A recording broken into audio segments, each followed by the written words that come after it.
Oui. Bonjour à tous et à toutes. Je suis Sylvie Sampol, je suis psychologue et thérapeute. Alors déjà, je voudrais m'excuser auprès des personnes qui ont eu la gentillesse de s'abonner à cette chaîne, parce que j'ai mis un peu de temps pour faire le deuxième interview, mais le voilà. Voilà, donc je vais vous présenter aujourd'hui Pascal Piquet. Donc bonjour Pascal, ou bonsoir. Bonjour. Non, bonsoir chez nous et bonjour chez vous. C'est ça. Moi, je suis au Québec, au Canada. Voilà. Donc, Ok. effectivement, il y a un petit décalage horaire de 6 heures. Donc, moi, je suis en début d'après-midi. Voilà, et nous, il est 19 heures passées.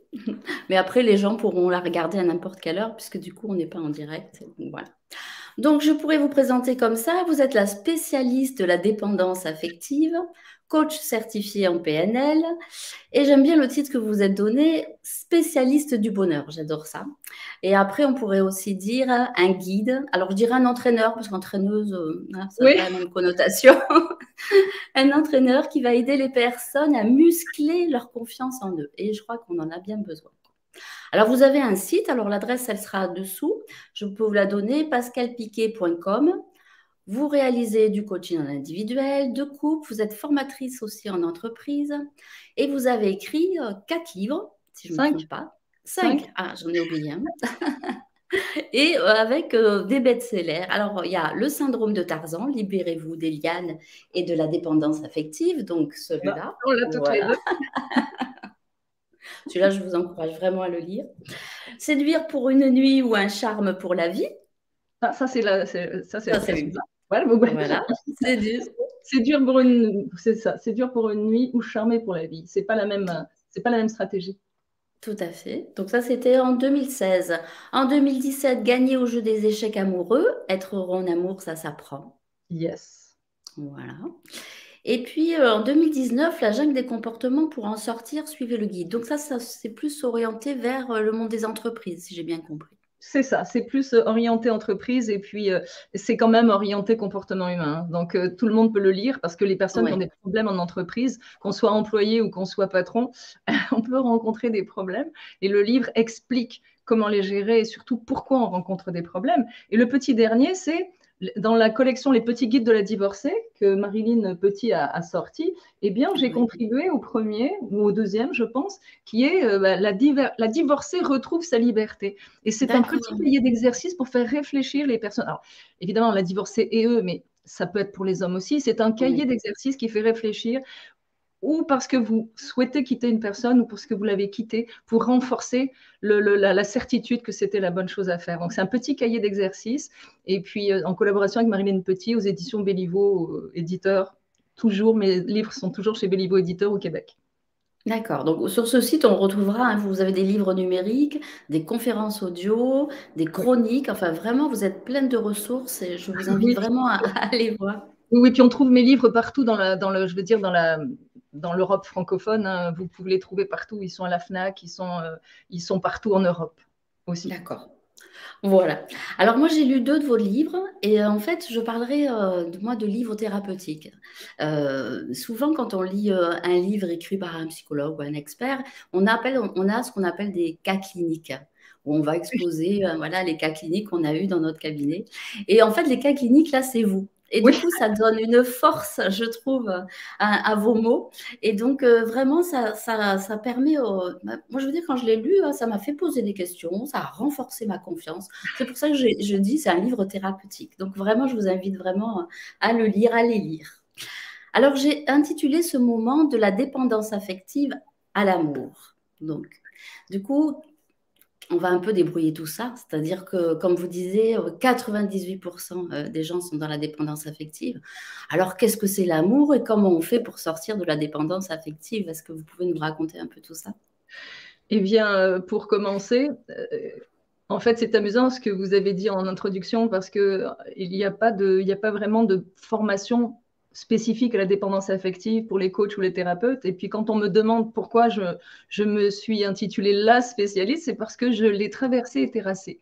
Donc, Mm. vous avez raison, je suis le premier cas d'école que j'ai analysé parce que Socrate disait connais-toi toi-même et tu connaîtras l'univers et les dieux. Eh ben, j'ai commencé Mm. par m'analyser moi Puis après, j'ai analysé les conjoints que j'ai eus. Puis après, j'ai analysé les clients que j'avais en coaching. Et j'ai compris qu'on faisait tous la même chose quand on est en déséquilibre affectif et que les gens heureux font tous la même chose pour être heureux.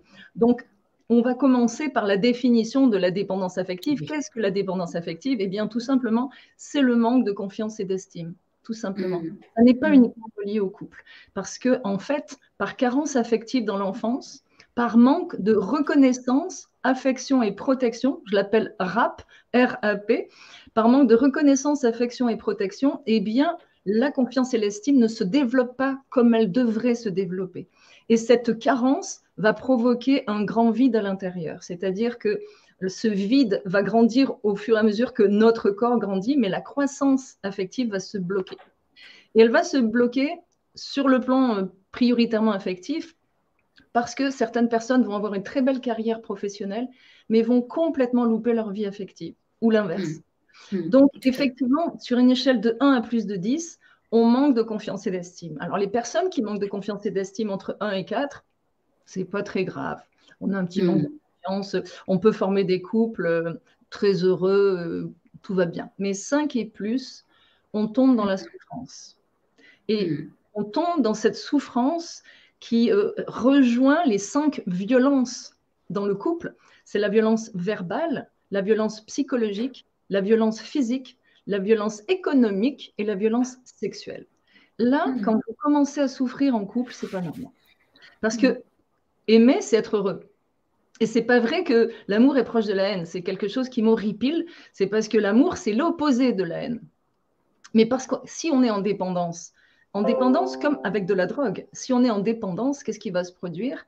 Eh bien, le dealer d'affection vient, on l'aime, il nous quitte, on le hait, il revient, on l'aime, on le quitte, il nous quitte, on le hait. Il n'y a pas d'interrupteur. Donc, on est en dépendance, c'est-à-dire qu'on est autant en dépendance d'un autre être humain qu'une personne peut être en dépendance à la drogue, à l'alcool, au jeu, au sexe, au travail, au sport, à la nourriture. En fait, ce grand vide qu'on a à l'intérieur, eh bien, on va essayer de le remplir par l'extérieur. Ça ne marche pas. Mais on va le remplir par l'extérieur, c'est-à-dire toutes les compulsions que je viens d'évoquer, puis on va tomber dans l'éthique obsessionnelle compulsive, dans les phobies, on va tomber dans la dépression, le burn-out, le suicide et le meurtre. Parce que le meurtre est également une des conséquences de la dépendance affective et émotive. Parce que j'en suis la preuve vivante, et j'aime bien souligner le mot vivant, parce que la preuve vivante, dans le sens où mon mari est aussi vivant, parce que j'ai bien failli le trucider, mon ex-mari, mais je l'ai attaqué. Je l'ai attaqué à bout de force, à bout de ressources, épuisé, à bout d'incompréhension, et bien je lui ai sauté à la gorge, vraiment. Donc, la dépendance affective, c'est tout ça. C'est-à-dire la dépendance affective, c'est le manque de confiance et d'estime qui provient d'un manque de reconnaissance, affection et protection. Et ça va se traduire par une dépendance à une substance ou à des comportements. Ou alors, il y a les deux. Ça peut être les deux, on peut juguler les deux. Et alors, ça va être aussi une dépendance à un autre être humain. Mais pas uniquement à un point. Parce que être dépendant aussi de ses enfants. Il y a beaucoup de femmes qui remplissent leur vide avec leurs enfants, puis une fois que le vide est rempli avec leurs enfants, le mari reste sur le bord de la route. Il y a des gens qui remplissent leur vide avec les parents. Moi, j'ai coaché des gens qui étaient terrifiés de perdre leurs parents, et dans la suite logique des choses, ils sont censés passer de l'autre côté avant nous. Et puis, il y a des gens qui sont complètement dépendants de n'importe qui, à se plier en quatre, à devenir des esclaves, en essayant d'acheter la reconnaissance ou d'acheter l'amour des gens, mais ça ne s'achète pas. Et quand on est esclave, on génère du mépris. Et c'est là qu'on commence à rentrer dans une dynamique que j'ai appelée le trou noir affectif. J'attendais ça. Parce que moi, je suis bavarde. Hein, oui. Mais j'allais vous poser la question de, voilà, pourquoi le trou noir affectif et pourquoi le desperado. Voilà. Alors, je m'amuse à dire le desperado, c'est parce qu'il essaie désespérément d'obtenir désespérément l'amour qu'il n'obtiendra désespérément jamais. C'est parce que l'amour ne s'achète pas. Donc, je l'ai appelé le desperado. Et puis, le trou noir affectif. Alors, le desperado, c'est celui qui donne tout, dans l'espoir désespéré d'obtenir. En fait, ce n'est pas après l'affection qu'on court. C'est après la reconnaissance. Et l'affection est la traduction de la reconnaissance. Donc, on s'imagine qu'on court après l'affection, mais si je te touche, je te dis que tu existes. Si je ne te touche pas, tu n'existes plus. C'est vraiment important à comprendre. Parce que, en fait, tout le monde pense courir après l'affection, mais non, on court après la reconnaissance. Et donc, le desperado qui donne tout désespérément dans l'objectif désespéré d'acheter l'amour ou l'amitié ou l'attention ou la reconnaissance des autres, et il tombe systématiquement sur, parce que ça se joue par équipe de deux, la dépendance émotive, il tombe systématiquement sur quelqu'un qui prend tout, que j'ai appelé le trou noir affectif, comme les trous noirs dans l'espace, qui gobe tout, qui rentre de rien, parce qu'on n'a jamais rien vu revenir dans le trou noir dans l'espace. Et donc, lui, ben, il prend tout. Donc, on tombe sur une équipe de deux partenaires, l'un qui donne tout, le desperado, et l'autre qui prend tout, le trou noir affectif, en sachant que le desperado, il anticipe les besoins de l'autre. C'est-à-dire que le trou noir affectif n'a pas besoin de lui taper sur la tête pour obtenir ce qu'il veut, parce que le desperado va anticiper les besoins. Et il va aller au-devant des besoins. Alors, aussi, on peut dire que, suivant les couples, parce que je pense que les gens vont essayer de se reconnaître ou de mettre des étiquettes sur... Ou les parents, ou les amis, oui. Voilà. Et du coup, dans un couple aussi, bon, on peut avoir ce rôle figé pendant un certain temps, mais on peut alterner. Ça aussi, c'est curieux.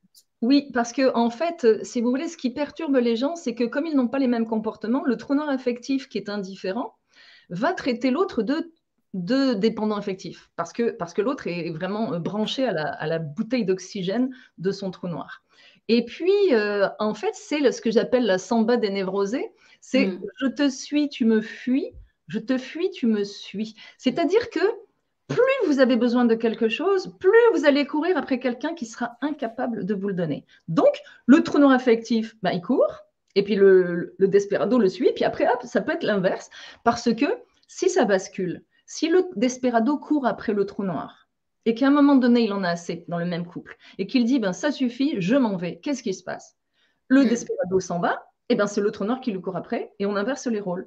Donc, d'une relation à l'autre, on peut être différent. C'est-à-dire qu'en fait, ce qui est amusant dans cette dynamique, c'est que si vous tombez sur, disons, deux desperados qui se rencontrent, eh bien, il y en a un qui va devenir trou noir. Il va dominer. Deux trous noirs affectifs qui se rencontrent, il y en a un qui va devenir desperado. Parce que, en dépendance affective, obligatoirement, il y en a un qui domine. Il y en a toujours un qui domine. Et c'est le trou noir affectif qui domine. Donc, suivant les enjeux, je tiens plus à toi que tu tiens à moi. Si je tiens plus à toi que tu tiens à moi, je vais devenir desperado. Puis lui, le trou noir en face, va fuir et du coup, on va courir après. En fait, on court après ce qu'on n'aura jamais. Et la dépendance affective et émotive, c'est être dépendant d'une chose qu'on n'a pas, qu'on ne réussit pas à avoir, et moins on l'a, plus on court après. Et est-ce qu'il y a une histoire de transmission, un modèle parental qui influencerait le fait d'être trou noir ou d'être desperado? Oui, en fait, quand on voit nos parents, ce qu'il faut comprendre, c'est que dans la dépendance affective, quand la croissance affective ne se développe pas, eh bien, on a ce qu'on appelle l'enfant intérieur. Et la majorité d'entre nous, nous avons été élevés par des enfants, pas par des parents. Et cet enfant intérieur, c'est un terroriste terrorisé. C'est-à-dire que c'est un enfant de 6 ans qui est aux commandes d'un avion d'adulte, il ne sait pas piloter. Donc, il panique et il ne peut pas être de bons conseils, on va se retrouver avec des peurs. Et la peur n'étant pas bonne conseillère, forcément, nos parents qui n'ont pas su nous donner reconnaissance, affection, protection, parce qu'ils étaient eux-mêmes prisonniers de leur névrose, donc de leur déséquilibre, eh bien, ils nous ont lancés dans la vie complètement handicapés. Alors oui, on va reproduire le schéma, on sait que si un des deux conjoints battait l'autre, eh bien, il y a de fortes chances que l'enfant, soit il va battre, soit il le fera jamais. Si un des deux parents est alcoolique, soit il aura une aversion pour l'alcool, soit il va tomber dedans. Bien sûr que les parents sont un canal, on va dire, je dirais plutôt un toboggan qui nous emmène dans la bonne ou dans la mauvaise direction, suivant si nos parents ont été capables de développer reconnaissance, affection et protection. Donc oui, nos parents sont des modèles, bien sûr. Quand on voit si votre père n'a pas été assez solide pour contrecarrer une mère qui a toujours été dominatrice, on va répéter le même schéma. Il y a des chances qu'on aille chercher la même chose, c'est-à-dire un homme qui sera soumis, comme on a vu notre mère soumettre notre père. Donc, il y a des schémas qui vont se répéter. Et surtout, comme vous le savez, hein, Sylvie, moi, j'ai des clients qui m'ont dit « Je ne veux surtout pas faire comme mon père et ma mère. en train de le faire. Soit on fait le contraire, soit on fait la même chose. Exact, Ça, mais c'est ça ressemble à mon père, je veux pas. Et bam, ils font quand même, ils suivent le même chemin sans s'en rendre compte. oui, À un moment donné, oui. ils veulent tellement pas le faire qu'ils le font. Mm, Et mm. oui. Après, il faut peut-être dire aussi que surtout de ne pas se juger, quoi. Ces schémas-là, ils sont très forts et ils vous collent à la peau. Moi, je dis c'est de la glu, quoi. Et Mm. il faut vraiment mettre le doigt dessus, les observer et avoir beaucoup d'amour pour soi, pour se Mm. sortir de là. Ben, ça s'appelle les programmations. En fait, en PNL, bon, là, la PNL, c'est programmation neuro-linguistique, hein, donc les programmations qui viennent du cerveau et de l'enfance, hein, suivant les discours qu'on aurait entendus. Et puis linguistique, le langage, c'est très intéressant Mm. d'entendre les gens parler. On les décode avec le choix des mots. Et puis neuro dans le cerveau, bien sûr. Mm. Donc, Mm. de votre conception jusqu'à aujourd'hui, eh bien, vous répondez à des programmations qui ont été inculquées, induites par les gens qui vous ont encadré et les événements malheureux qui vous sont arrivés. Donc, du coup, ça vous a donné une mauvaise perception de vous-même et du monde. Alors, on a une idée fausse des relations, comme ce qu'on entend aimer, c'est souffrir, comme je disais tout à l'heure, où on entend il faut faire des sacrifices, des concessions, des compromis, les extrêmes s'attirent, il y en a toujours un qui domine. C'est affreux parce que c'est faux. Tout ça est faux. En fait, on a deux personnes qui doivent se respecter elles-mêmes et respecter l'autre. Moi, là, j'ai un moyen mnémotechnique pour, définir l'amour. L'amour, c'est le crack. Ah oui, je pense à autre chose. Mais... Oui, c'est pas crac-crac, Sylvie, c'est crack. Eh ben, je sais. Donc, crack, ça veut dire quoi? Le C, c'est confiance. J'ai confiance en moi, j'ai confiance en l'autre et réciproquement, la confiance. Ensuite, le R, c'est respect. Je me respecte, l'autre personne se respecte et réciproquement. Le A, c'est l'admiration. C'est très important d'admirer la personne avec laquelle vous êtes parce que c'est votre reflet, c'est votre miroir. D'ailleurs, nous sommes les premiers, quand on entend qu'une star est en couple, qu'est-ce qu'on va faire? On va regarder. On va avec qui? Forcément, mais forcément, parce que qui se ressemble s'assemble. Les extrêmes ne s'attirent pas, c'est archi faux. C'est archi faux. Les extrêmes ne s'attirent qu'à travers le déséquilibre affectif. Sinon, qui se ressemble s'assemble. Et puis, donc, l'admiration est très importante. Et puis la complicité. Donc le C, c'est complicité. Plus je te connais, plus je t'aime. C'est une réalité pour nos enfants. Plus on connaît nos enfants, plus on les aime, plus on a un historique avec eux, plus on connaît nos amis, plus on connaît notre conjoint ou conjointe, enfin bien, toutes les personnes avec lesquelles on entretient des relations, plus on a un historique avec elles, plus on les aime. Et ça repose aussi sur le sexe épanouissant. Ça, là, très important. Le sexe fait partie, pour moi, le sexe est le ciment du couple, ça vient cimenter la complicité et c'est très important. Donc, c'est le crack, l'amour. Et je suppose que des personnes sont en train de nous écouter, Sylvie, puis ils sont en train de faire le calcul. Est-ce que j'ai la confiance? Est-ce que j'ai le respect? Est-ce que j'ai l'admiration? Est-ce que j'ai la complicité? Cocher les bonnes réponses. Oups, et parfois, il n'y en a aucune de bonne réponse là. Ouais. Ou alors, des fois, parfois, c'est le couple va, au fil des années, il y a des choses qui vont s'émousser, qui vont s'épuiser. Oui, comme on dit au Québec, il faut toujours remettre une bûche dans le foyer. Ouais. Donc, il n'y a rien d'acquis et il faut entretenir cet amour-là. Et surtout, le discours qui est important, c'est de faire comprendre à l'autre qu'on est heureux de l'avoir rencontré ou heureuse de l'avoir rencontré et d'avoir toutes sortes d'attention pour cette personne. Évidemment que l'amour évolue et on doit le faire évoluer. C'est pas acquis, c'est pas j'achète un meuble, je le pose à côté de moi, puis voilà, puis je le laisse avec de la poussière dessus. Donc, c'est triste quand on entend dire que l'amour dure pas plus comme les produits de consommation habituels, là, tous les électroménagers, ça dure pas plus de mais bien sûr que si, à partir du moment où on est parti sur des bonnes bases. C'est-à-dire que si un couple en déséquilibre affectif, il y en a un qui s'appuie sur l'autre, il y a un desperado et un trou noir, ah ben ça ne peut pas marcher parce qu'on est parti sur des mauvaises bases. Mais quand on est un couple équilibré, ça change complètement la donne. Et il faut savoir que, en fait, quand on est en déséquilibre affectif soi-même, on va attirer une personne qui est exactement au même niveau de déséquilibre. Je vais prendre un exemple. Si vous jouez au tennis, Sylvie, contre le champion du monde, je ne joue pas au tennis. Vous allez faire dépasser les balles. Je vous conseille de jouer au ball trap. Essayez de tirer dessus, c'est tout ce que vous arriverez à faire. Et si vous jouez contre une personne non-voyante, par exemple, et vous ne renverrez jamais la balle, eh bien, vous allez quitter le cours de tennis. Il faut exactement être au même niveau de déséquilibre. Donc, si on est à 5, on est 2-5, 2-6, 2-9, 2... bref. Et alors, quand on dit qu'ils se ressemblent, s'assemblent, et que le Desperado, qui est lui branché à ses émotions, il est branché sur du 220 et grimpe au rideau toutes les 2 secondes, parce qu'il est très, très, très émotif, et qu'il a face à lui quelqu'un qui ne ressent rien, qui ressent rien du tout, eh bien, on a l'impression qu'on ne joue pas au même jeu, mais si.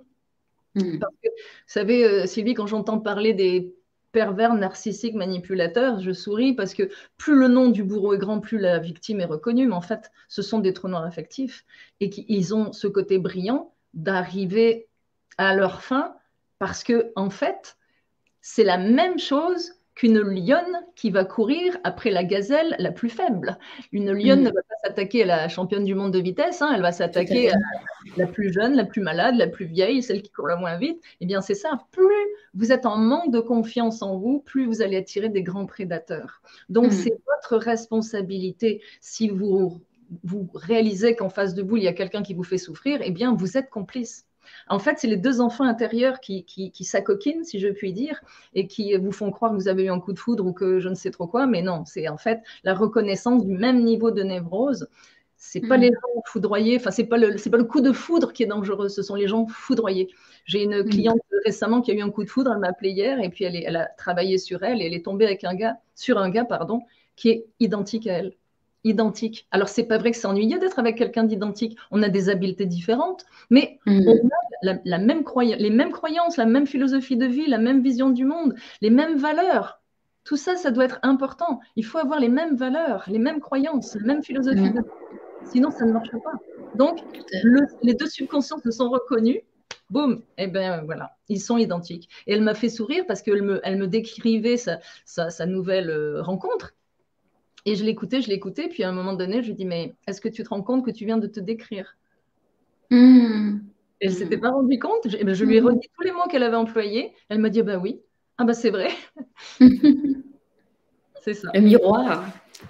Ah ben oui, elle a eu un coup de foudre et cet homme est identique à elle.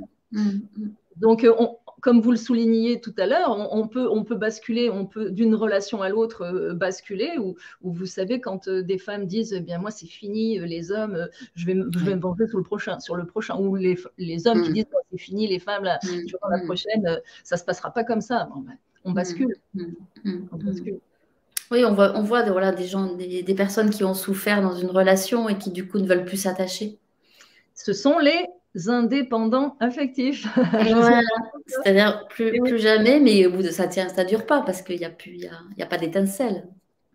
C'est-à-dire qu'en fait, il y a celui qui s'est écorché suffisamment sur les récifs des échecs amoureux pour refuser de recommencer. Donc, cette personne va devenir indépendant affectif. Indépendant affectif et non pas indépendant affectif. Donc, les personnes deviennent des indépendants affectifs parce qu'ils ne veulent plus s'engager. Donc, ils vont butiner ou même plus rien. Plus rien. Et d'ailleurs, certains refusent même quelques relations que ce soit avec des collègues ou avec qui que ce soit. Ils ne veulent plus. Ils ont été broyés. Donc, c'est vrai que c'est une bonne réaction quand on a été broyé de faire un temps mort, là, comme on dit dans le sport, pour réfléchir et faire l'autopsie des relations pour savoir de quoi elles sont mortes. Et elles sont mortes de dépendance affective. Donc, je crois profondément que l'être humain est fait pour être en couple et pour être fidèle. Comme les animaux, hein, comme les loups, les castors, les canards. Eh bien, certaines races sont fidèles et je pense que l'humain est fidèle aussi quand il est comblé, qu'il a rencontré la bonne personne, tout simplement. Et du coup, il y a cette notion de victime, parce que souvent, on entend c'est la faute de l'autre, c'est la faute de la société, c'est la faute de ceci, etc. Comment faire pour sortir de cet état de victime, cette reconnaissance qu'on est co-responsable de la relation qu'on a, 50-50? Tout à fait. C'est pour ça que je dis, faites l'autopsie de vos relations et puis demandez-vous quel est le dénominateur commun entre tous ces hommes affreux ou ces femmes affreuses que vous avez rencontrées. Le dénominateur commun entre toutes ces personnes-là, c'est vous. Et c'est vous qui les avez attirés. Et ça, c'est une très bonne nouvelle, parce que ça veut dire que si on se change soi, on va changer la qualité des gens qu'on va attirer. Alors que si c'était comme dans un chapeau, là, ce serait embêtant, hein, tirer des noms dans un chapeau.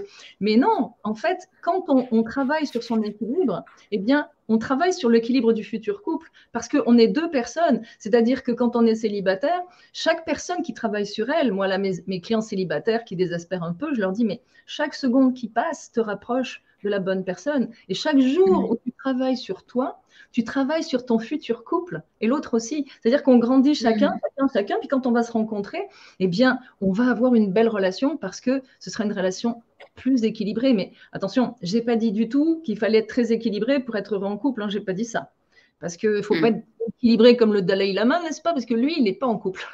Donc, on peut être entre 1 et 4, hein, on peut être entre 1 et 4, avoir un petit manque de confiance, un petit manque d'estime, et tomber sur une personne qui est nous, et puis être heureux ensemble, et puis on grandit dans le couple. On peut grandir et puis devenir autonome l'un de l'autre, et puis former un beau couple. Mais 5 et plus, ça se complique. Sur l'échelle de Richter, quand on est à 5, ça devient compliqué. Et vous recevez plus de trous noirs ou d'Esperado? Est-ce que ça ne serait pas plutôt les Desperado qui viennent plutôt consulter? Absolument. Oui, bien sûr. La majorité, ce sont des Desperados qui ont été broyés, d'anciens trous noirs affectifs qui ont été broyés et qui ont goûté à la même médecine que celle qu'ils infligeaient au précédent. Puis là, ils me disent, oh, mais ça fait mal. Ben oui, ça fait mal. Mais j'ai aussi quelques trous noirs affectifs qui sont venus me voir et qui m'ont dit, je me rends bien compte que je détruis ma famille et je veux arrêter ça. Mais le propre du trou noir affectif, c'est qu'en grande majorité, c'est un dominateur. Et, comme on le sait, article 1, le dominateur a toujours raison. Article 2, si le dominateur a tort, se référer à l'article 1. Donc, c'est très difficile pour eux de se remettre en question. Et comme ils dominent les autres, on n'a pas envie de se remettre en question quand on a compris la combine. C'est qu'on domine tout le monde. Et puis, tout le monde tourne autour de son nombril, enfin du nombril du trou noir. Donc, pourquoi est-ce qu'il changerait? Ah non? Oui, c'est une stratégie gagnante. Donc, le côté victime, eh bien, vous l'avez souligné, il n'y a pas de victime, il y a 50-50 de responsabilité. Parce que si vous êtes face à un pervers narcissique manipulateur, ou ce que j'appelle un trou noir affectif, c'est que vous l'avez attiré. Parce que les ficelles, elles sont faciles à décoder. Hein. On voit bien les comportements de ces gens-là, ce sont des comportements toxiques. Vous êtes humilié, vous êtes peut-être frappé, vous êtes homme ou femme. Hein. Il y a des trous noirs affectifs des deux côtés, hein, homme ou femme. Hein. Donc, vous êtes utilisé, broyé, humilié. On ne va pas sortir toute la collection d'horreurs qu'on est capable de se faire en couple, mais vous avez une responsabilité, c'est-à-dire que vous avez attiré cette personne-là et vous avez enduré. Parce que quand on me dit, j'ai vécu 10 ans avec un pervers narcissique, 10 ans, hey, ça t'a pas tenté de sortir à un moment donné? Tu n'as pas eu envie de te sauver parce qu'on ne peut pas. Et vous le disiez tout à l'heure, il ne faut pas se juger. Parce que vous êtes pris dans une programmation, comme dans un toboggan. La seule chose qu'on puisse faire, c'est développer la confiance et l'estime pour sortir de cette configuration de couple qui s'affrontent, en fait. Hein, parce que où il y en a un qui domine, ou là, on s'affronte. Moi, là, avec mes conjoints, quand j'étais à bout d'arguments, je leur sautais à la gorge. C'est pas la chose à faire, mais la violence conjugale, c'est moi qui l'a provoquée. Donc, souvent, on attribue ça aux hommes, c'est faux. Les femmes aussi attaquent. Mais bien sûr, elles attaquent. Donc, c'est pas une bonne raison. La première fois, j'ai vraiment pensé que j'allais tuer mon mari parce que mon cerveau a switché, puis m'a envoyé les images. Moi, dans ma tête, je l'ai fait.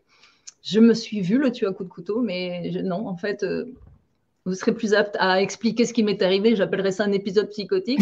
Mais moi, je me suis Je souris parce que j'ai une dame qui me parlait de sa maman aussi, qui est dans le couple, qui est sous deux personnes âgées, et la maman lui disait, il y avait le couteau, et je regardais le couteau. C'est exactement ce qui m'est arrivé. C'est exactement ce qui m'est arrivé. Et je ne me rappelle même plus, Sylvie, je ne me rappelle même plus de ce qu'a dit mon mari, mais il faut savoir qu'il me trompait. Et j'étais la cible d'un tir croisé entre l'ex-conjointe avec laquelle il était, avec sa maîtresse et lui. Et lui ne voulait pas quitter la maison, il me trompait pendant que j'étais enceinte. Je voulais juste avoir une grossesse en paix, il n'y avait pas moyen. Donc ces trois personnages-là me harcelaient. Ce qui fait que 2 mois après la naissance de ma fille, j'ai disjoncté. J'ai l'image, je le vois en face de moi, mais j'ai plus le son. Je ne sais pas ce qu'il a dit. Ça m'a fait disjoncter.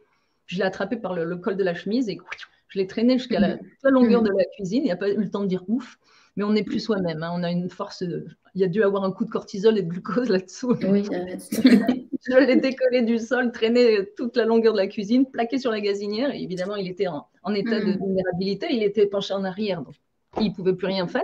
Et le couteau était à côté de son oreille, là, sur son oreille droite. Et j'ai vu le couteau. Je le tenais au col, puis j'ai vu le couteau. Et lui a compris ce que... Il a compris. Et, et vous avez eu peur? Non, non, parce qu'il était aussi perdu que moi. Il m'a dit, vas-y, fais-le. Alors que moi, entre le moment où je regarde le couteau et le moment où il dit, vas-y, fais-le, je lui ai planté plusieurs coups de couteau dans ma tête. Je l'ai vraiment transformé en passoire et ça me faisait un bien fou.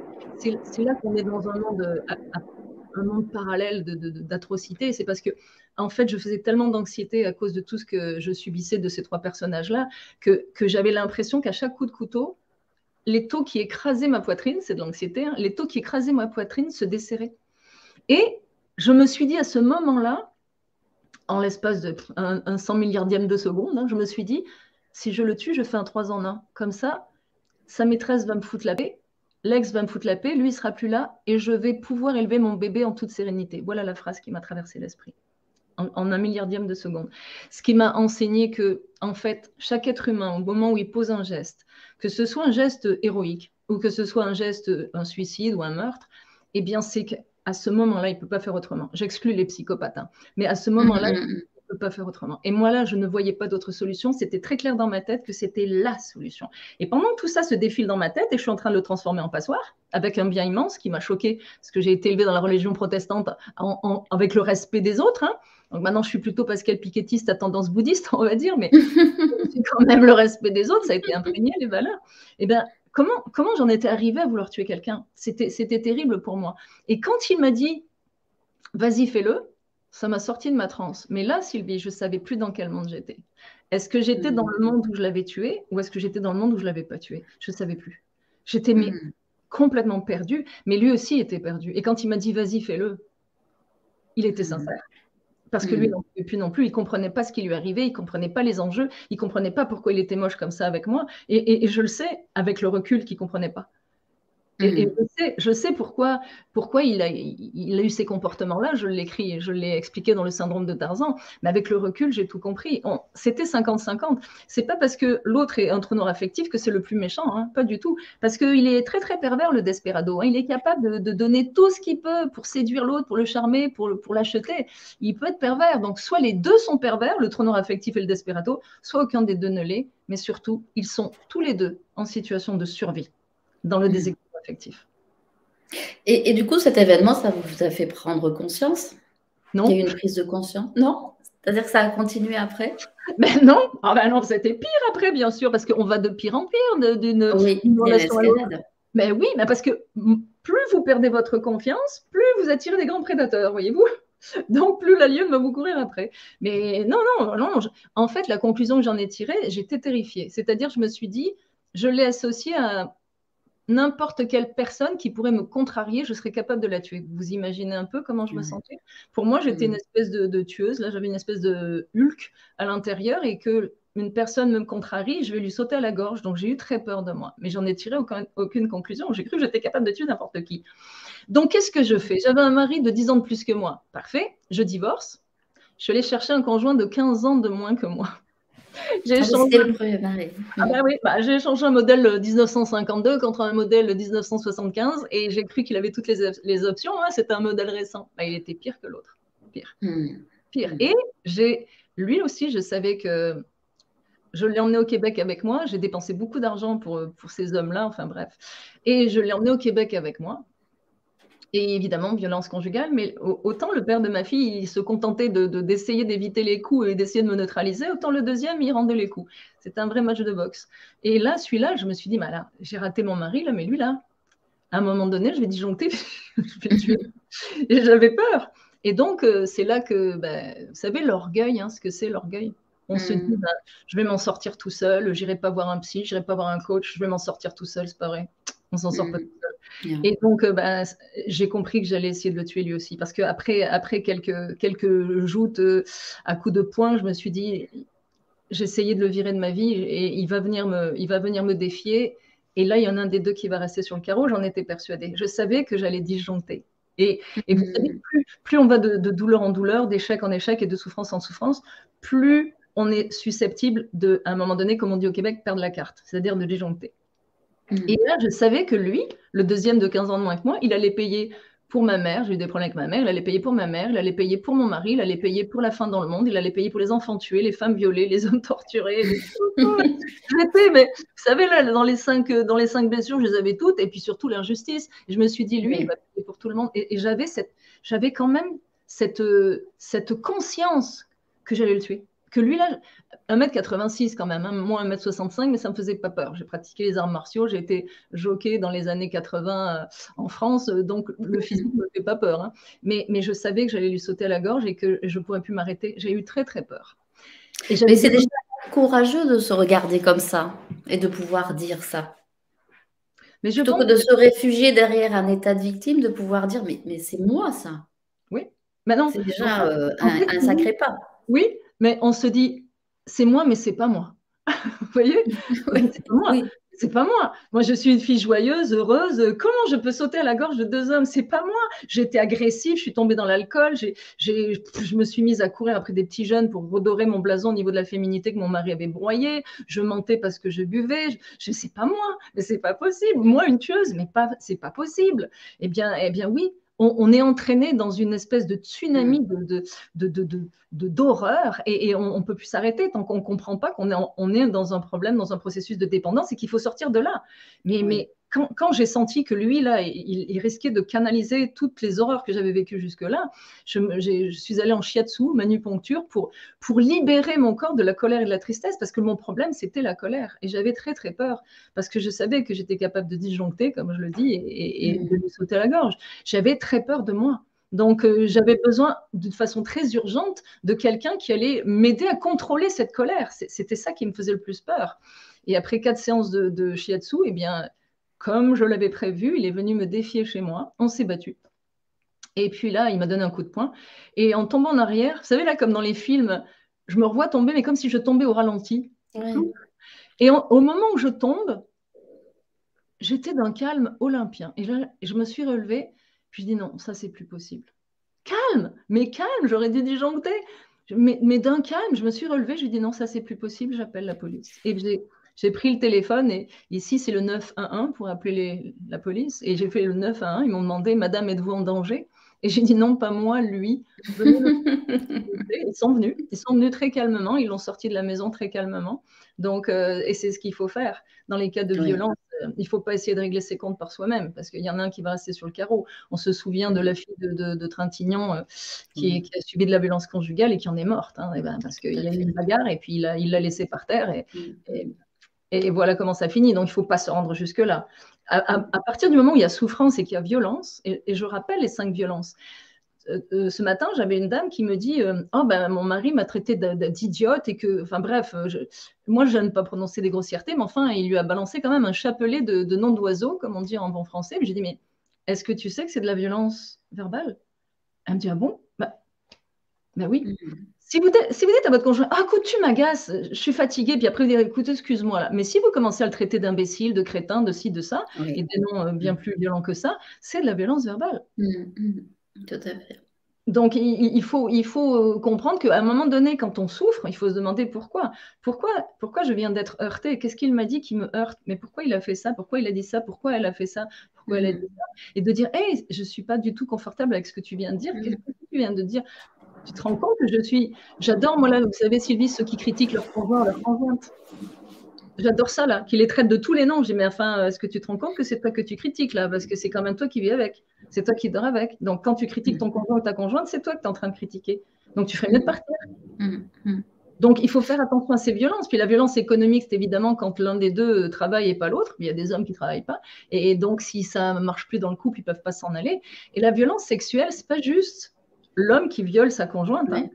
C'est aussi la femme qui refuse le sexe et qui le met sur les dents et qui lui dit qu'il faut faire toutes sortes de protocoles du style, pour la Saint-Valentin, vous savez, il faut que tu m'apportes des fleurs, des chocolats, du champagne, une chasse au trésor, une piste, un jeu de piste. Et le gars, il se dit chouette, c'est ce soir. Il fait exactement tout le protocole. Et au dernier moment, elle déclenche une dispute. Elle dit, eh ben tu vois, ce ne sera pas ce soir. Et le gars est sur les dents. Donc ça, c'est de la violence aussi. Mais c'est aussi les hommes qui peuvent refuser. Oui, j'allais dire, c'est aussi les hommes qui se détournent des femmes et c'est très dur.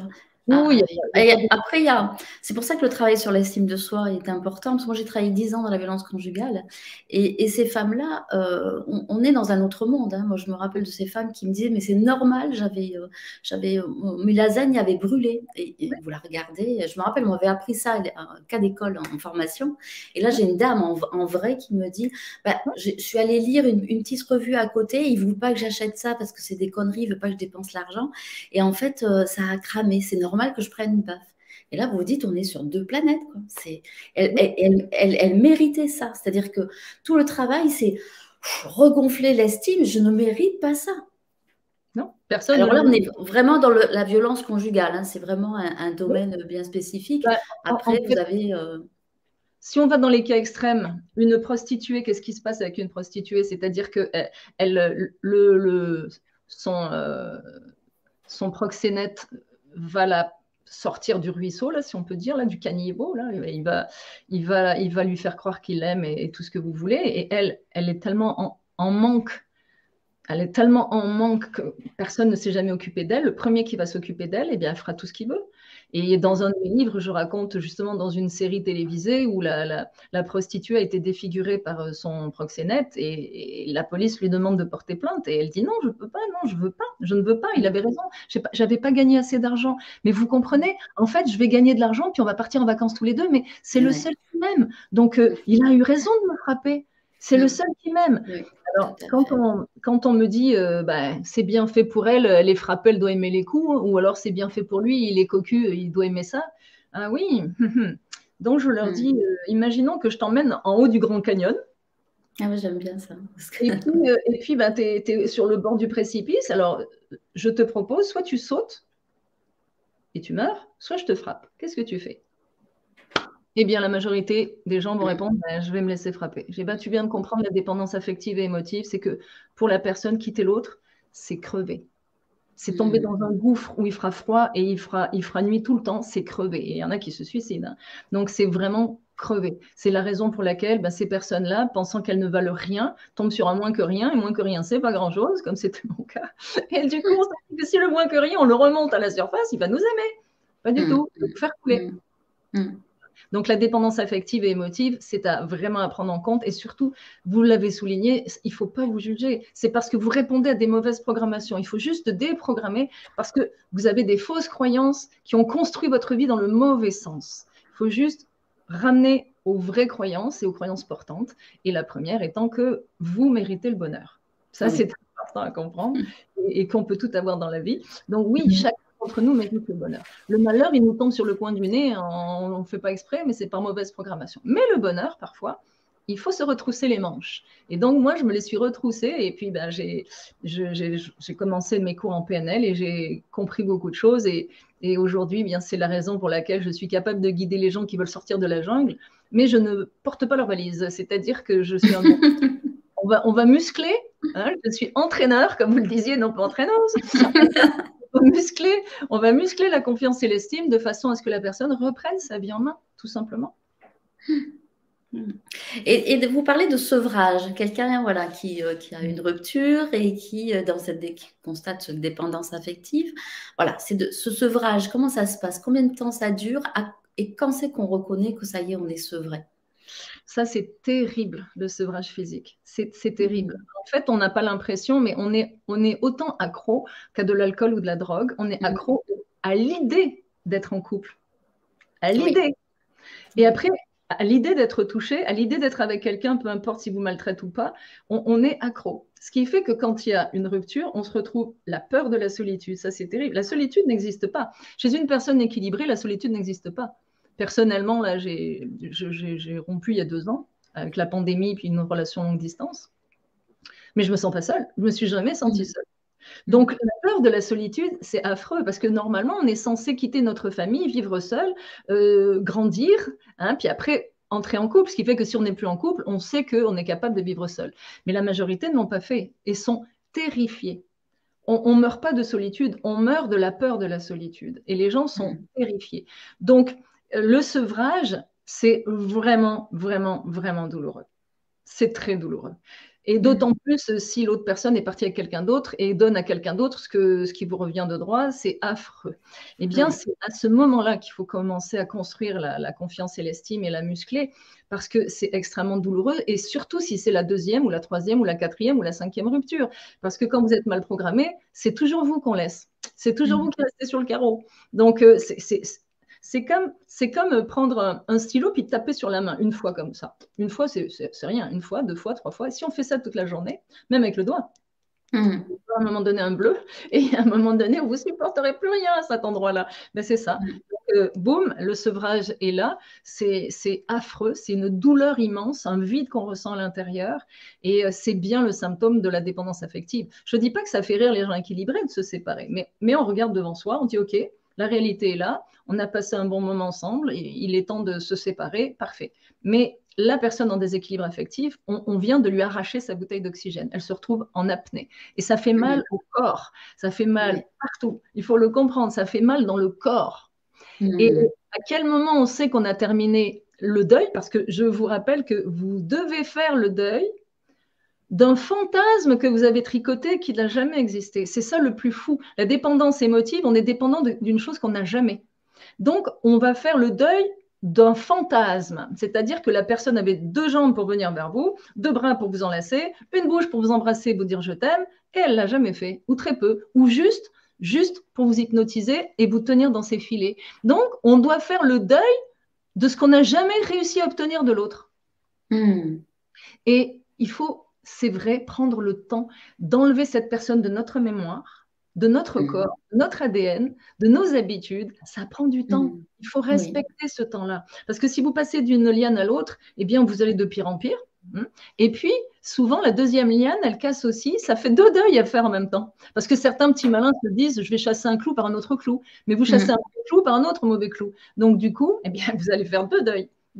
Parce que ça va être encore plus pitoyable. Vous allez vous ratatiner avec la deuxième relation et ça va réouvrir les plaies de la première. Ça va faire deux relations dont il faudra faire le deuil. Ça fait très mal, très très mal. Donc, il faut prendre le temps.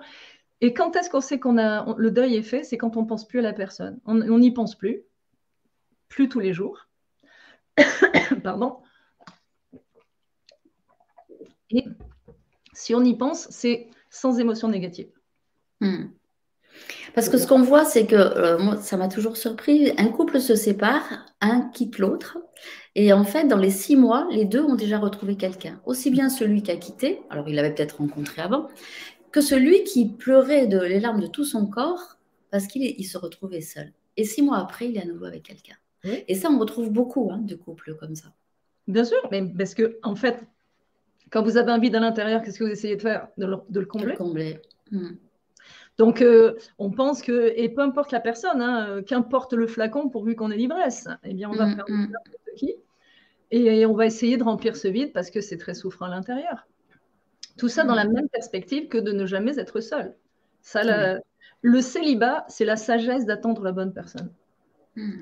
Et c'est évident. Et de choisir la bonne personne, pas de sauter sur n'importe qui, n'importe comment. Donc, si on est déjà en déséquilibre et qu'on saute sur quelqu'un, il est forcément en déséquilibre aussi. Et plus on est en déséquilibre, plus on a rompu, plus on est en déséquilibre, plus on va sauter sur quelqu'un qui est en déséquilibre aussi. Vous voyez jusqu'où on va. Et du coup, là, à un moment donné, vous parlez, c'est dans l'autre livre, le livre du jeu d'échecs, vous parlez de c'est comment recruter la bonne personne. Oui, celui-là, oui, parce que être heureux en amour, ça s'apprend, effectivement. C'est parce que c'est, en fait, choisir la bonne personne, c'est un recrutement, c'est pas un jeu de hasard. C'est une stratégie. C'est d'aller choisir une personne comme vous et non pas la première personne qui se présente ou celle qui court le moins vite sur laquelle vous arrivez à sauter. Mais ça ne fera pas un bon couple. Donc, c'est vraiment de comprendre que le conjoint ou la conjointe, c'est le poste le plus avancé. C'est le poste le plus proche de nous. Ce n'est pas nos enfants, ils nous quittent. Ce n'est pas nos parents, on les quitte.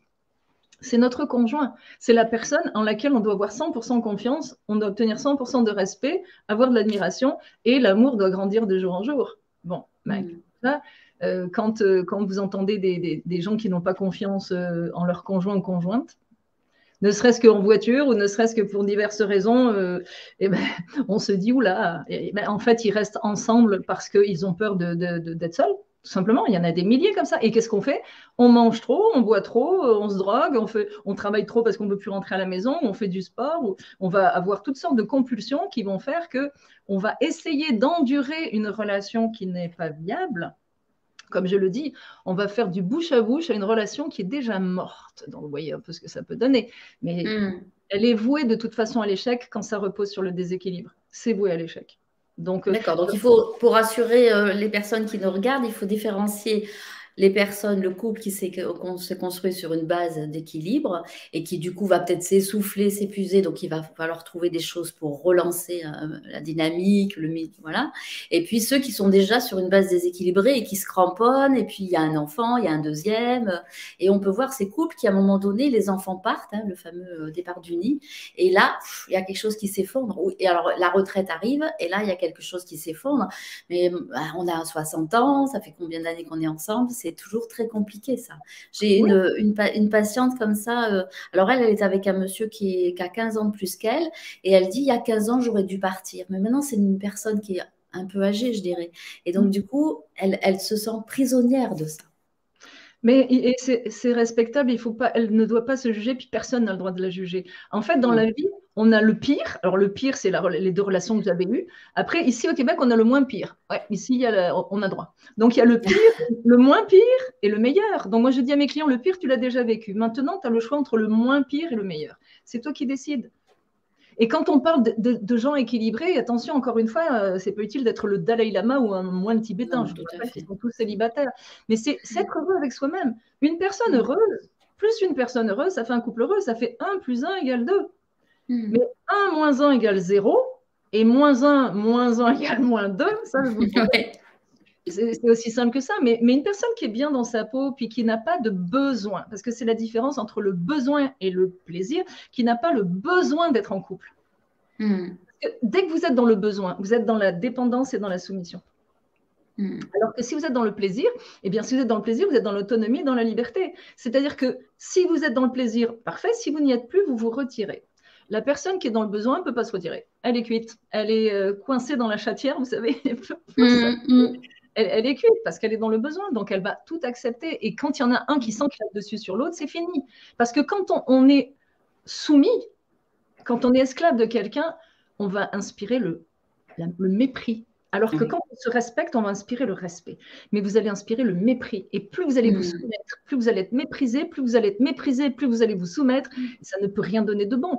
Cependant, vous avez toujours le choix entre le moins pire et le meilleur. C'est vous qui décidez.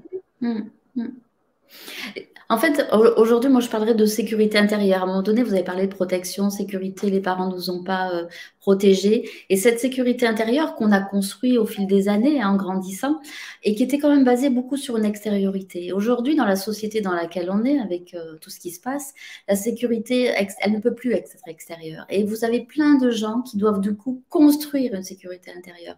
Donc vraiment, j'invite vraiment les gens à aller se poser des questions pour trouver leur sécurité intérieure, parce que du coup, ça donne beaucoup de couples en conflit, de séparation, de mal-être. Je ne sais pas si vous avez fait ce constat aussi, qu'il y en a de plus en plus.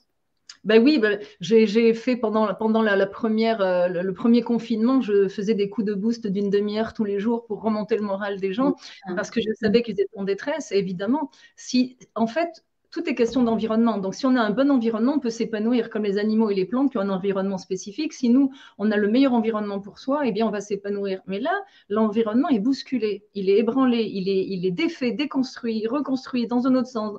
Les gens sont en sidération. Donc, en fait, à un moment donné, il faut aller entre ces deux oreilles pour aller essayer d'y trouver du réconfort et de la paix. Et se brancher sur quelque chose, sur une longueur d'onde de sérénité, parce que c'est le chaos autour. C'est évident. Donc, c'est très, très, très, très, très souffrant en ce moment pour une majorité de personnes, parce que tout est chamboulé, tout est déstructuré, et la confiance et l'estime sont broyées, ébranlées dans toutes sortes de conditions. On ne sait plus à quel sein se vouer, si je puis dire. Donc, c'est là qu'on doit avoir un mental assez puissant. Tout se passe entre nos deux oreilles. Si nous faisons le beau temps entre nos deux oreilles, notre corps va réagir, nos 75 millions de cellules vont réagir dans le bon sens, vont frétiller. Si nous faisons des films d'horreur entre nos deux oreilles, je parle de films d'horreur qui n'existent pas, juste fantasmés dans notre tête, nous allons ébranler rendre dysfonctionnels 75 millions de cellules auxquelles on dit qu'on est en danger. Et en plus, oui, en ce moment, il y a des dangers.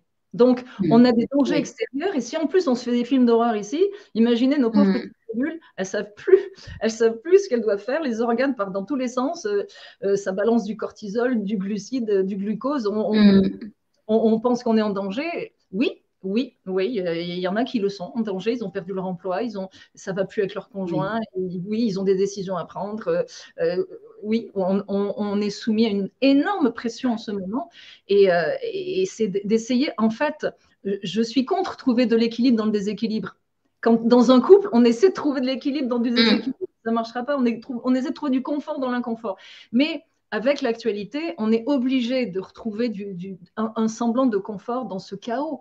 Et parce qu'on a besoin tous là d'arrêter de stresser puis d'avoir quelque chose de serein entre les deux oreilles. Mais c'est sûr que c'est un tour de force. C'est sûr que ça demande beaucoup d'entraînement, puis ça demande...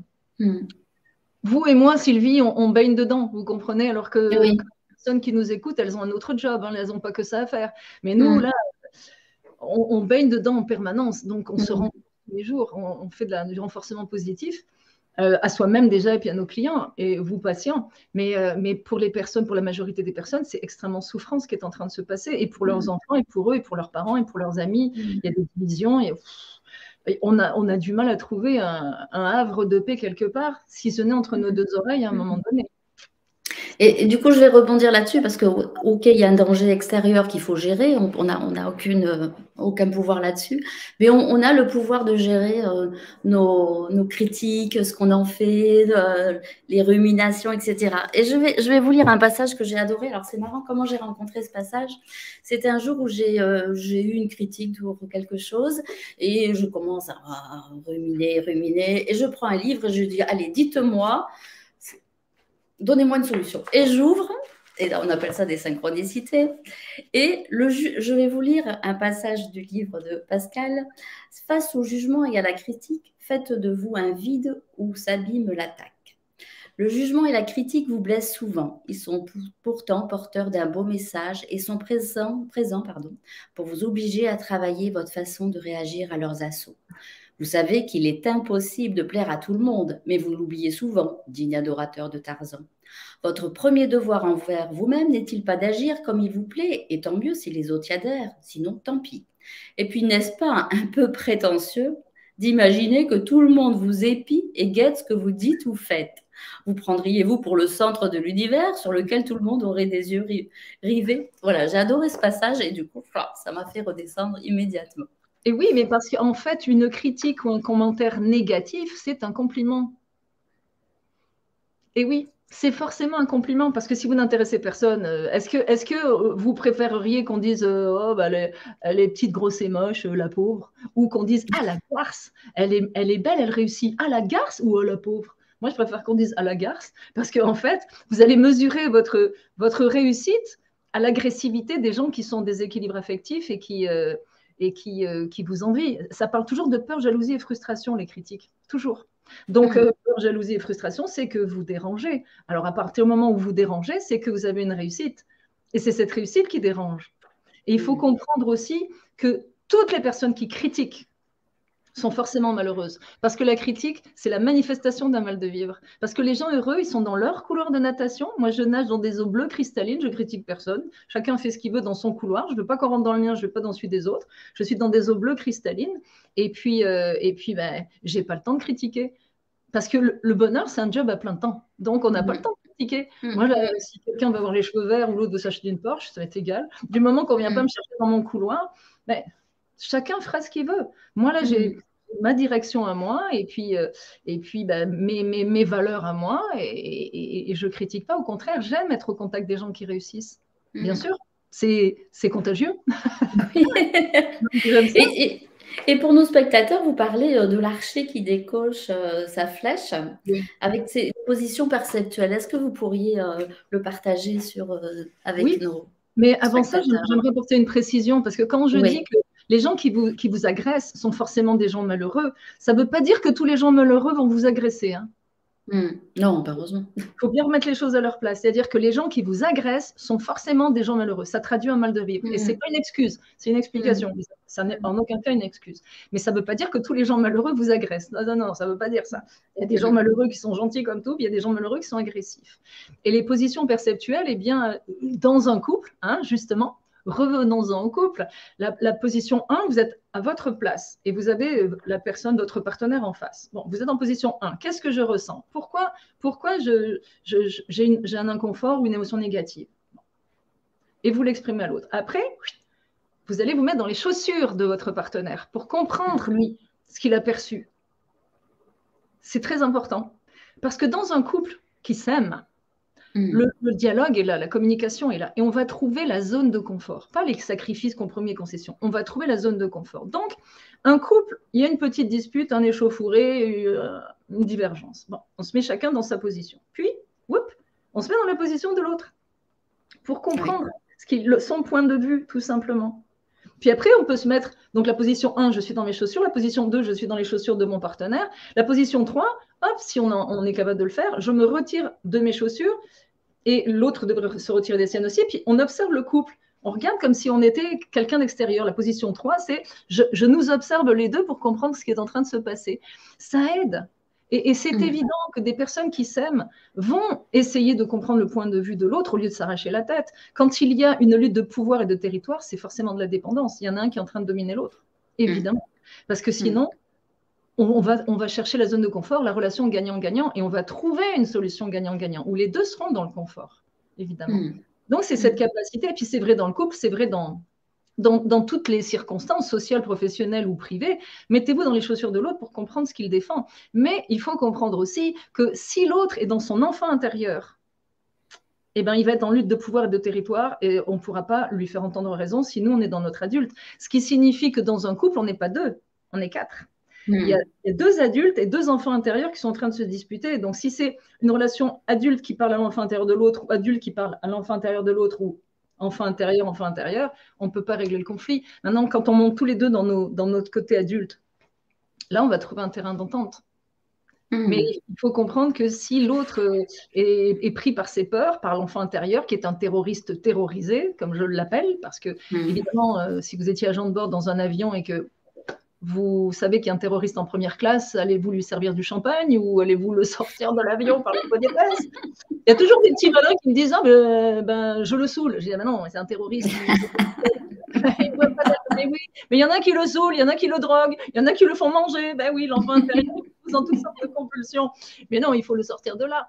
Donc, on se rend compte que si on n'est pas les deux au niveau adulte, comment voulez-vous qu'on s'entende? Il y en a un qui va plier, ou ça va être toujours le même qui va plier à chaque fois, ou alors ça va être des affrontements comme moi avec les conjoints que j'ai eus. Mais si on est tous les deux dans notre adulte, comment est-ce qu'on ne pourrait pas trouver un terrain d'entente, évidemment? Mais il faut se parler, puis il faut se respecter, puis il faut se faire confiance, avoir confiance en soi et en l'autre. Ça, là, c'est déjà la sphère qui va permettre la communication. Sinon, ça va être un match de boxe. Alors, on parle beaucoup voilà, la communication est importante dans les couples, mais il y a beaucoup de couples où il y en a un qui veut communiquer et l'autre qui n'aime pas communiquer. Alors, souvent, c'est la femme qui veut communiquer, qui va mettre des mots dessus, parler, et puis l'homme... c'est-à-dire que le trou noir affectif, homme ou femme, quand il est coupé de ses émotions par stratégie de survie, il ne communique pas. Il est coupé de ses émotions. Et puis l'autre est branché sur du 220, le desperado, donc il grimpe au rideau. Souvent, ils sont hypersensibles, sont des hypersensibles, des hyper émotifs, des hyper tout ce que vous voulez. Donc, ils prennent des coups de, vous savez, des électrochocs en permanence, alors que l'autre, il est coupé. Alors, c'est le trou noir affectif, généralement, il ne communique pas. Mais si on prend une personne introvertie et on la coquine à une personne extravertie, aïe, aïe, aïe. Ça va être compliqué parce qu'il y en a un qui veut parler, qui veut qu'on lui nomme les émotions, puis l'autre, il en est incapable. Donc, il faut mettre les introvertis entre eux, puis les extravertis entre eux, comme ça, c'est très bien.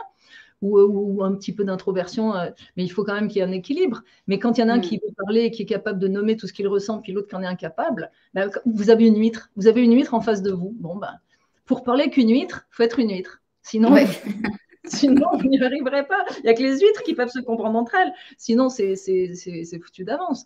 Donc, c'est sûr que… Eh bien oui, c'est sûr que en fait, il faut revenir à l'origine de l'humain, c'est-à-dire que l'homme est prioritairement visuel et que la femme est prioritairement auditive.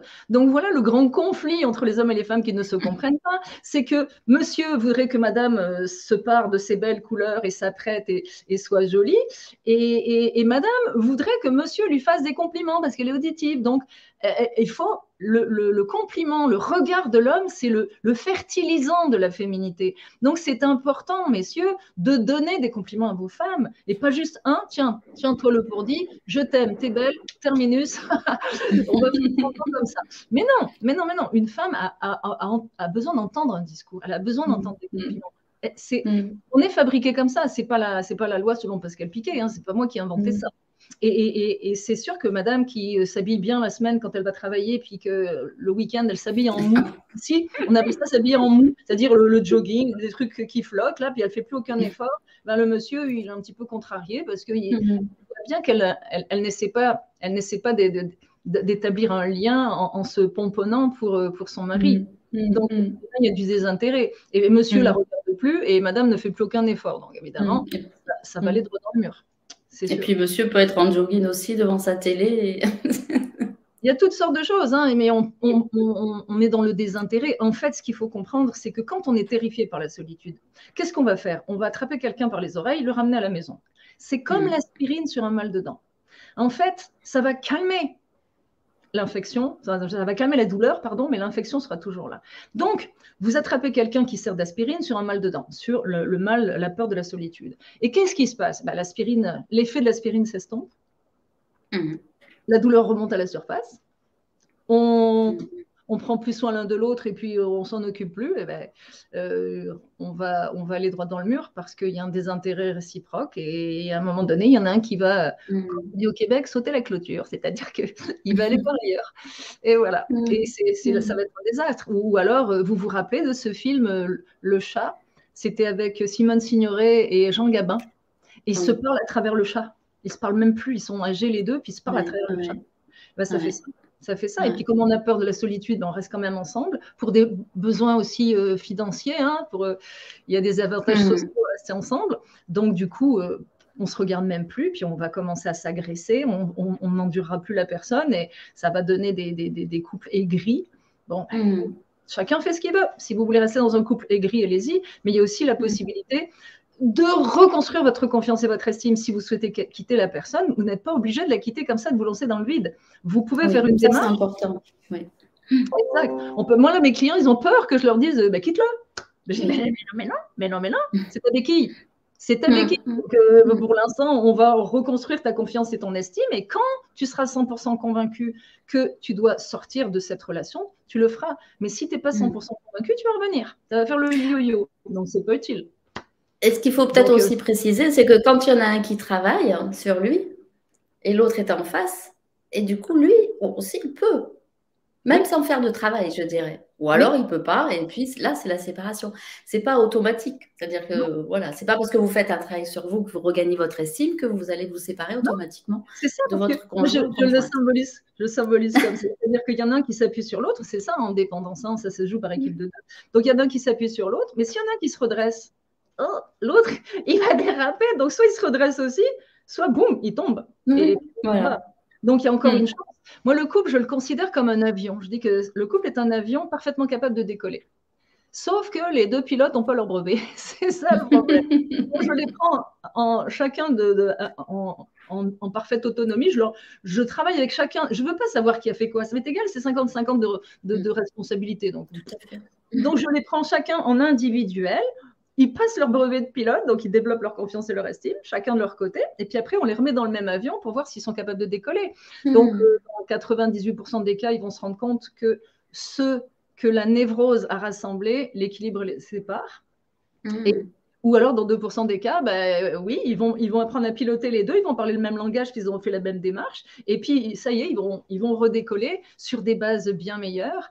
Et parfois, oui, ça a été le facteur déclencheur, a été l'un des deux qui a sauté la clôture parce que ça n'allait plus dans le couple.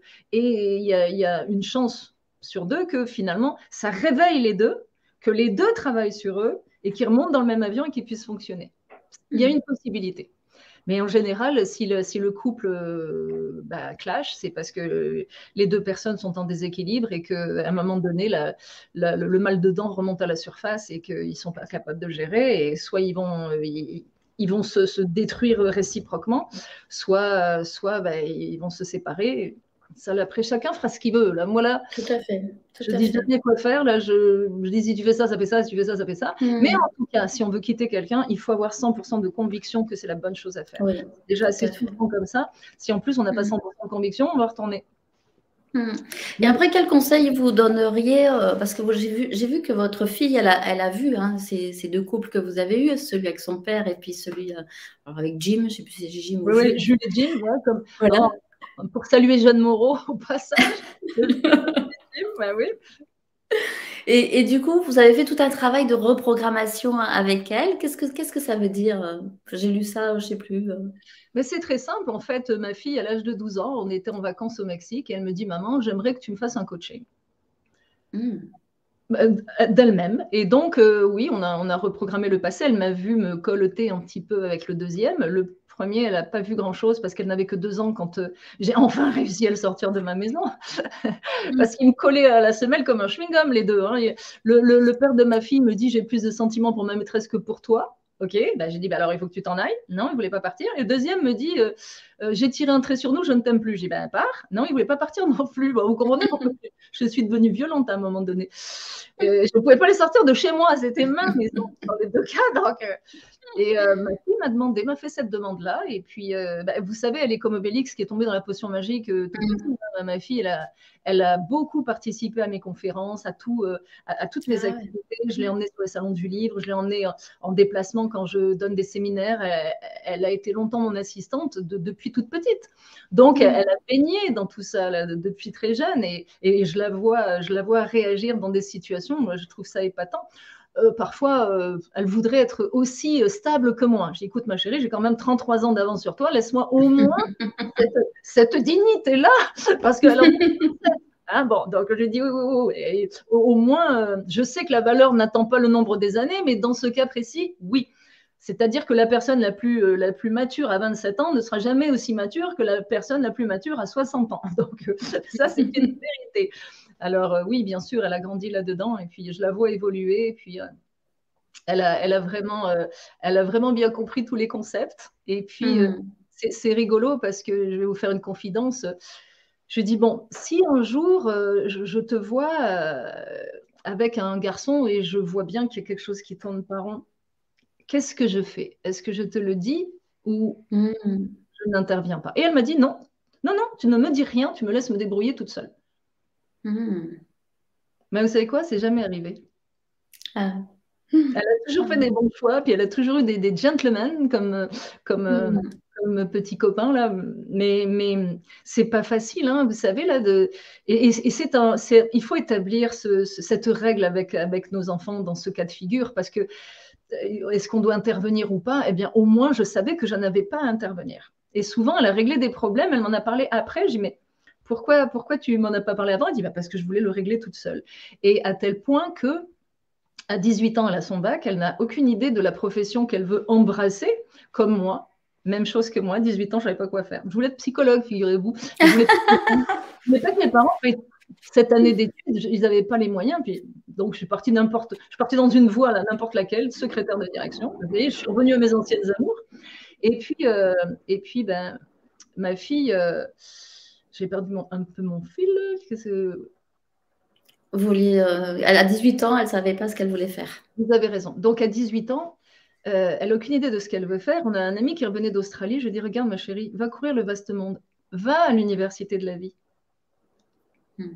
Elle est partie. À 19 ans, elle est partie. Et elle me dit, maman, je veux voir si je suis capable de me débrouiller loin de toi. Pour être loin de moi, c'était loin de moi. Elle est partie. est vraiment partie à l'opposé. Mais elle m'a dit ça à 19 ans. Elle a trouvé un job de babysitter en Australie. Elle est partie.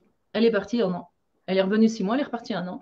Donc, elle avait besoin de se prouver qu'elle était capable de vivre moins, et elle l'a prouvé. Elle l'a prouvé. Mais bon, on s'entend que c'est aussi ma fille.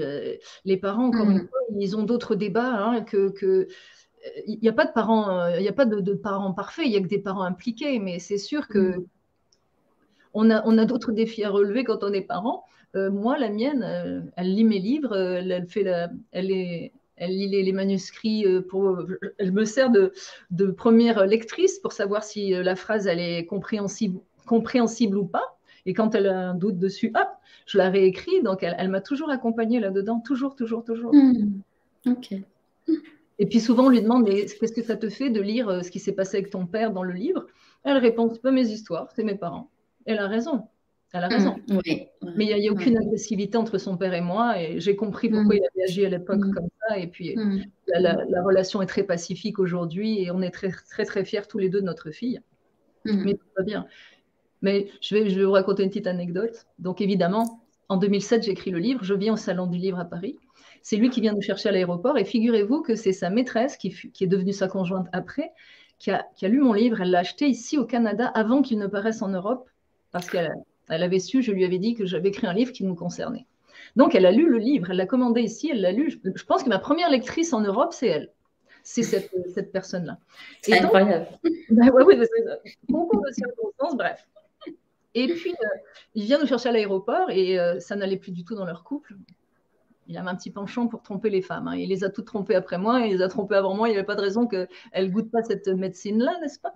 Et donc, je lui demande, je dis, mais as-tu la curiosité d'ouvrir le livre ou de le lire ou, Il me répond, il a beaucoup d'humour, il me répond, non, j'ai pas eu besoin, elle m'en a hurlé des passages dans les oreilles.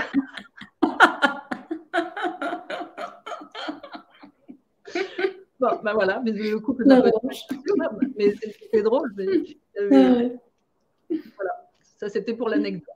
Mais en tout cas, c'est la souffrance qui nous signale, comme un voyant lumineux rouge sur un tableau de bord, qu'il y a quelque chose qui cloche. Donc, ça, c'est réparable. Et puis, il faut juste réajuster quelque chose. Hein. Des fois, on se perd un peu de vue, on va réajuster. Soit c'est en train de vous signaler qu'il y a un des moteurs qui va tomber en plein vol. Puis là, après, il faut faire une démarche. Mais déjà, comme vous le soulignez tout à l'heure, il faut commencer par soi. Parce que, OK, une démarche en couple, ça dépend à quel niveau vous êtes. Si vous êtes entre 1 et 4, faire une thérapie de couple, très bien. Je pense que la personne qui est en face de vous, psy ou coach ou je ne sais pas quoi, va vous rabibocher. Il y a un moyen de reconnecter les fils. Mais 5 et plus, 5 et plus, là, ça passera par développer la confiance et l'estime parce que sinon, c'est pas viable. C'est pas viable. Okay. Bon, merci Pascal. Donc du coup, si on disait de la dépendance affective à l'amour, voilà, quand il y a un signe de souffrance, quand il y a un clignotant, allez voir de plus près ce que c'est, un petit rééquilibrage, allez voir quelqu'un. Voilà. C'est ça. Puis l'amour, c'est le crack. Confiance, respect, admiration, complicité. Et il faut une connexion à 3 niveaux, la tête, le cœur et les tripes, comme la prise de terre. C'est-à-dire la tête, c'est les croyances, les valeurs, l'éducation. L'éducation, c'est très important. Et puis la philosophie de vie, la vision du couple, il faut vraiment être sur la même longueur d'onde. Et puis ensuite, le cœur, c'est les sentiments. Et les tripes, c'est le sexe, parce que souvent, on fait un pas sur les tripes, donc on devient coloc. Hein. La tête et le cœur, ils sont, mais il n'y a plus les tripes, donc on devient colocataire. Ou il n'y a que les tripes, n'est-ce pas? On s'arrache la tête quand on est perpendiculaire au plafond, mais alors quand on est parallèle au sol, youpi, c'est le feu d'artifice. Il faut vraiment les 3 niveaux à partir de là. Et puis, c'est pas vrai que les princesses épousent les bergers et que les princes épousent les bergères. C'est pas vrai. C'est pas vrai. Il faut être au même niveau d'éducation. Il faut vraiment. C'est important. Je pense que c'est l'homogamie. Hein. Il faut être vraiment au même niveau, à tous les niveaux, parce que sinon, ça fait des distorsions. Personnellement, je n'aimerais pas être l'épouse d'un membre de la famille royale, si vous voyez ce que je veux dire. Hein. Tirer à 4 ans, non. Je ne pense pas que ça m'amuserait beaucoup. Donc, il faut vraiment être sur le même registre. Et puis, et avoir surtout en face de soi quelqu'un qui a un beau quotient émotionnel, parce que si vous êtes en face de quelqu'un qui n'en a pas du tout, ça va être compliqué. Il faut vraiment être sur la même longueur d'onde. Ok. Ben, Pascal, merci. Donc, ben, écoutez, je vous invite vraiment, hein, à aller sur le site de Pascal, à lire ses livres. Oui, j'ai Voilà, une page Facebook professionnelle aussi sur laquelle je communique beaucoup. voilà. Et puis ben, je propose du coaching à distance aussi par Skype, un programme D'accord. qui est élaboré en fonction de tout ce que j'ai compris de ce problème-là pour avoir eu le nez dessus. Et puis, Mhm. ben, en tout cas, Sylvie, je vous remercie beaucoup. Je sais que je Ben, suis la merci à vous. deuxième, je suis très très fière de ça, vraiment très fière. Et merci de cette belle visibilité que vous m'offrez. Et bravo pour ce que vous avez mis en place, Sylvie. Je vous souhaite le plus grand des succès parce que c'est formidable de communiquer sur le bonheur et d'éclairer les personnes qui se posent des Mhm. questions. Alors, merci Ben, beaucoup. merci à vous et merci. Et puis, à une prochaine fois. Avec plaisir. Au revoir. Au revoir.